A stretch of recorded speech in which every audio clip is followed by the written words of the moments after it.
Terima kasih Ade, selamat sore. Kembali lagi bersama saya Reza, Equity Analyst Research dari CNBC Indonesia. Saat ini, sore hari ini kita akan membahas terkait dengan emiten yang bergerak di bidang infrastruktur komunikasi dan juga emiten tebik. Emiten ini memerlukan belanja modal yang cukup besar untuk melakukan ekspansi bisnisnya. Lebih lanjut, kita akan perhatikan dalam slide selanjutnya. Ya, kalau kita perhatikan pergerakan harga TBG pada sore hari ini mengalami kenaikan atau penguatan sebesar 2% atau sebesar Rp40 per lembar sahamnya. Sehingga pada pergerakan hari ini berada di harga Rp2.040 per lembar saham. Kita lanjutkan. Ya, kalau kita perhatikan emiten ini bergerak di sektor infrastruktur komunikasi. Kemudian telah berdiri sejak 8 November 2004 dan IPO pada 26 Oktober 2010. Harga IPO pada saat itu berada di Rp2.025 per lembar saham. Kemudian emiten ini dimiliki oleh Bersama Digital Infrastructure Asia PT Ltd sebesar 74,97%. Kemudian masyarakat menggenggam 15,77% dan juga Wahana Anugrah Sejahtera sebesar 9,26%. Kita lanjutkan. Ya, kita perhatikan segmen bisnis dari TBIG terbesar berasal dari PT Telekomunikasi Selular sebesar 36%. Kemudian dilanjutkan oleh PT Indosat, dilanjutkan dengan XL Axiata dan Smartfren, kemudian ada Smart Telecom yang sebesar 6%. Kalau kita perhatikan bauran dari pendapatan TBIG terbesar berasal dari telekomunikasi selular atau dari Telkomsel. Kalau kita perhatikan lebih detail, saat ini terdapat pesaing yang sedang masuk atau baru saja IPO, yaitu Mitratel, MTEL.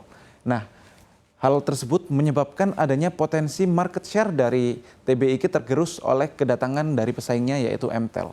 Oleh sebab itu, kita perhatikan di slide selanjutnya akan ada penjelasan lebih detailnya. Ya, berdasarkan bauran tersebut, kita perhatikan laba bersih dari MTEL pada kuartal 1 2023 merupakan yang terendah sejak kuartal 2 2021. Ini kita perhatikan laba bersih dari TBIG berada di Rp332 miliar. Nah, laba bersih dari TBIG ini disebabkan oleh penurunan margin dari bisnis perseroan yang berada di kisaran 20-21%. Nah, NPM dari perseroan sebenarnya kalau kita perhatikan dari kuartal-kuartal sebelumnya dan tahunan sebelumnya berada di kisaran 24-25%. Untuk penjelasan lebih detail mengenai alasan penurunan dari laba dan margin perseroan akan dijelaskan pada slide selanjutnya. Ya, kalau kita perhatikan secara operasional, bisnis dari TBIG memang mengalami pertumbuhan secara jumlah menara dan juga penyewa menaranya. Dari 2020 meningkat 2021 dan 2022. Namun terdapat satu indikator yang mengalami penurunan, yaitu rasio kolokasi. Rasio kolokasi ini kalau kita lebih detailkan, yaitu adalah perbandingan antara penyewa menara dan juga jumlah menara. Yang awalnya dari 1,96 atau berarti setiap satu towernya terdapat 1,96 penyewa, itu menurun pada tahun 2021 menjadi 1,9 dan menurun kembali pada tahun 2022 menjadi 1,87. Nah, rasio kolokasi ini yang mengalami penurunan menyebabkan adanya penurunan margin perseroan karena ketika jumlah menara mengalami peningkatan, otomatis akan terjadi depresiasi yang akan meningkat. Kemudian penyewa menara yang tidak mengalami peningkatan sebanyak dari jumlah peningkatan penaranya akan menyebabkan perseroan mengalami perlambatan dalam margin pendapatannya, seperti itu. Kita lanjutkan kembali. Ya, kalau kita lihat secara utang dari perseroan juga mengalami pertumbuhan sejak 2009. Pada awalnya 1,3 triliun hingga tahun 2022 menjadi 32,2 triliun. Pertumbuhan utang dari TBIG atau Tower Bersama Infrastructure disebabkan oleh emiten ini memerlukan kapital intensif untuk melakukan perkembangan bisnisnya, disebabkan oleh mahalnya capex yang perlu dikeluarkan untuk mengakuisisi lahan hingga untuk pembangunan menaranya pula. Nah, itu sebabnya makanya TBIG memerlukan utang yang terus bertumbuh dari tahun ke tahun untuk memenuhi kebutuhan dari pertumbuhan dari menara-menara dari perseroan. Kita lanjutkan.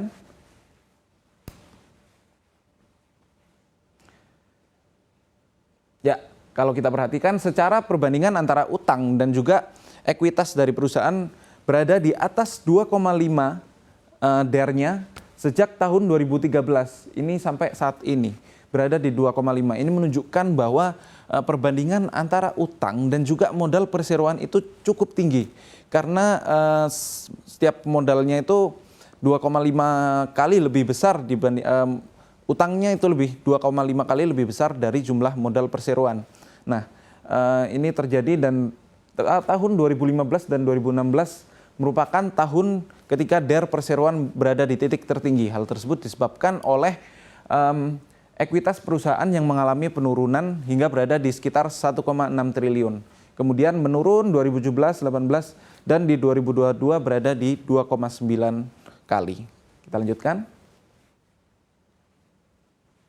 Ya, kita masuk pada valuasi dari TBIG dan pesaingnya yaitu Tower dan Mitratel. Kalau kita perhatikan secara valuasi, PI ratio, PBV ratio dan juga EV to EBITDA, emiten TBIG memiliki valuasi yang paling mahal dibandingkan kompetitornya. Secara PI ratio berada di 29,88, kemudian PBV berada di 3,95, EV to EBITDA berada di 12,99. Ini menunjukkan bahwa TBIG dinilai cukup mahal dibandingkan kompetitornya. Kemudian secara GPM memang TBIG berada di memiliki margin gross profit yang paling tinggi. Kemudian secara net profit margin TBIG malah berada di posisi terendah di bawah Tower dan Mitratel. Kemudian secara ROA atau laba bersih yang diperoleh dari asetnya berada di 4%. Ini menunjukkan bahwa kinerja TBIG secara ROA berada di bawah Tower. Kemudian secara utang, TBIG berada di lebih baik dibandingkan Mitratel. Dan juga secara quick ratio pun demikian pula sama, berada lebih baik di atas Mitratel. Ya, kalau kita simpulkan, dari emiten TBIG ini apakah layak untuk diinvestasikan? Memang saat ini terdapat beberapa rasio-rasio valuasi atau kinerja perseroan yang memang cukup baik dibandingkan kompetitornya. Namun untuk jangka panjang dan juga adanya penurunan dari rasio kolokasi itu menyebabkan margin TBIG itu mengalami penurunan sehingga potensi kedepannya kolokasi dari pendapatan sehingga margin pendapatan dari TBIG itu akan mengalami penurunan sehingga laba bersih perseroan juga akan mengalami penurunan. Seperti yang sudah kita lihat bahwa laba bersih kuartal 1 2023 berada di angka tertinggi sejak kuartal 2 2021. Hal ini menunjukkan bahwa Tower bersama infrastruktur ini akan cukup beresiko untuk diinvestasikan. Kemudian juga selain itu leverage dari perusahaan yang sudah cukup tinggi dengan rasio DER yang terus berada di atas 2,5 sejak tahun 2013 menunjukkan bahwa perseroan tidak dapat untuk mengembangkan bisnisnya karena keterbatasan dari potensi pinjaman dana. Oleh sebab itu masih layakkan untuk berinvestasi di TBIG, kita harus berhati-hati. Sekian dari saya kembalikan kepada Ade.